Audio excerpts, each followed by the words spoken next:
Assalamualaikum warahmatullahi wabarakatuh. Perkenalkan, kami dari kelompok 9.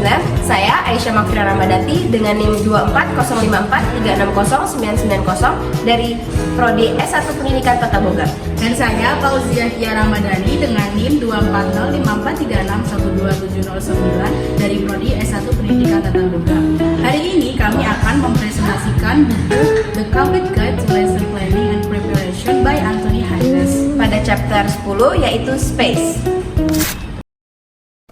Baik, di sini saya akan menjelaskan pengertian ruang atau space atau ruang kelas. Jadi ruang kelas ini adalah pusat berlangsungnya di mana proses belajar mengajar ini berlangsung. Disinilah siswa berinteraksi, berpikir, dan membangun pemahaman baru. Karena itu, setiap aspek ruang mulai dari tata letak, kebersihan, hingga cara ruang tersebut dikelola sangat mempengaruhi efektivitas pembelajaran. Lalu ketika kelas tertata rapi dan bersih, suasana belajar ini akan menjadi lebih nyaman. Siswa lebih mudah berkonsentrasi, lebih termotivasi, dan lebih aktif dalam berpartisipasi di dalam kelas.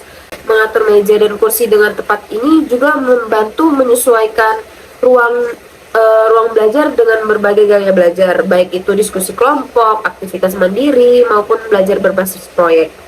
Oleh sebab itu, perencanaan ruang kelas ini perlu dilakukan secara strategis. Guru dan sekolah harus memahami kebutuhan siswa dan jenis pembelajaran yang akan dilakukan. Dengan pengelolaan yang baik, ruang kelas tidak hanya menjadi tempat belajar, namun menjadi lingkungan yang mendukung kreativitas, interaksi positif, dan perkembangan siswa secara menyeluruh. Selanjutnya ada konsep ruang kelas. Ruang kelas ini bukan hanya tempat berlangsungnya pembelajaran, tetapi lingkungan fisik, sosial, dan psikologis yang membentuk pengalaman belajar siswa. Menurut Haynes, ruang kelas ini merupakan bagian penting dalam perencanaan pembelajaran. Lalu, ruang kelas ini memiliki dua makna. Yang pertama ada fungsional dan simbiolik. Secara fungsional, ruang kelas ini membantu mengatur interaksi dan fokus siswa saat belajar. Secara simbiolik, ruang kelas ini mencerminkan nilai-nilai seperti kolaborasi dan kemandirian. Desain ruang kelas yang fleksibel dan adaptif ini memungkinkan guru menyesuaikan tata letak sesuai jenis kegiatan, seperti diskusi, kerja kelompok, atau pembelajaran individu. Dengan demikian, lingkungan belajar ini bisa menjadi lebih adaptif dan efektif. Selanjutnya ada fungsi ruang kelas. Yang pertama ada fungsi fasilitatif. Ruangan kelas yang didesain dengan baik dapat mendukung interaksi antar guru dan siswa, serta antar siswa sendiri. Penataan ruang kelas yang tepat membantu memfasilitasi komunikasi dan kerjasama yang lebih baik dalam proses belajar. Yang kedua, ada fungsi psikologis.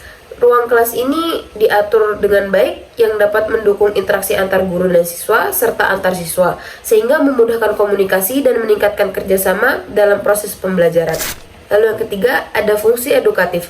Ruang kelas berfungsi sebagai tempat belajar dengan menampilkan karya siswa, poster, dan gambar edukatif yang membantu pengalaman belajar dan meningkatkan rasa bangga serta tanggung jawab. Dan yang terakhir, ada fungsi sosial dan moral. Ruang kelas ini mencerminkan budaya sekolah dan nilai-nilai sosial yang ingin dikembangkan, seperti kedisiplinan, kerjasama, dan saling menghargai. Selanjutnya yaitu ada model tata letak kelas. Jadi model tata letak kelas itu terdiri dari 4 model.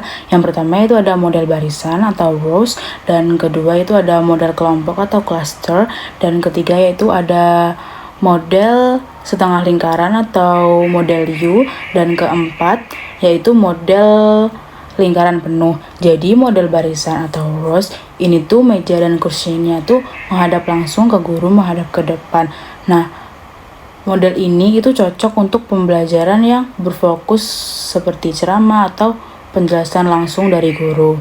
Nah, yang kedua yaitu ada model kelompok atau cluster.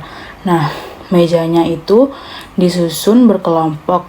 Biasanya terdiri dari 2-3 orang kecil untuk kerjasama dan pembelajaran yang kolaboratif. Nah, yang ketiga yaitu ada model U atau model setengah lingkaran. Jadi ini tuh bentuknya kayak membentuk huruf U gitu duduknya.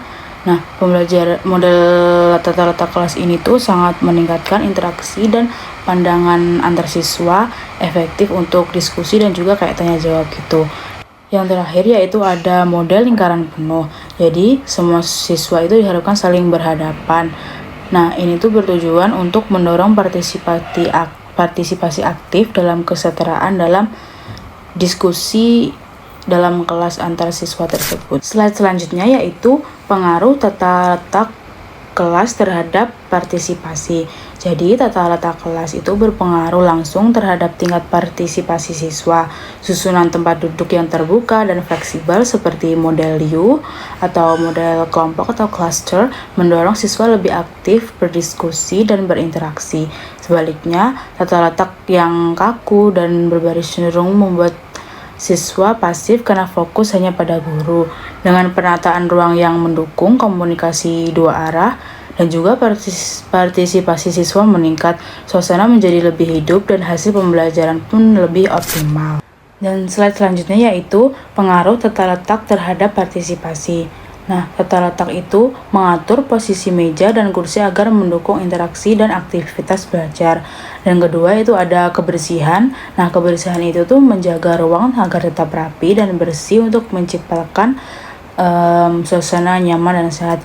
Jadi kalau seumpama kayak kelasnya kotor kan jadi kayak gak semangat gitu kan belajar, kayak apa ya, kayak kotor, jadi kayak kurang nyaman gitu loh, apa namanya, kalau mau belajar pembelajaran gitu. Yang ketiga yaitu ada pencahayaan, yaitu mengatur cahaya alami atau buatan agar siswa tuh lebih fokus dan tidak mudah lelah. Jadi di dalam ruang kelas itu kayak harus pencahayaannya harus detail, jadi gak boleh kayak harus apa namanya kayak gelap gitu, gak boleh. Jadi kayak harus apa namanya terang gitu loh dalam kelasnya itu. Yang keempat yaitu ada ventilasi. Nah, ini tuh gunanya menjaga sirkulasi udara agar ruang terasa segar dan kondusif untuk belajar. Yang kelima itu ada dekorasi. Dekorasi itu memanfaatkan pajangan karya siswa seperti poster dan visual edukatif untuk menumbuhkan semangat serta rasa memiliki terhadap ruang belajar tersebut. Nah, yang slide terakhir yaitu ada prinsip penataan display.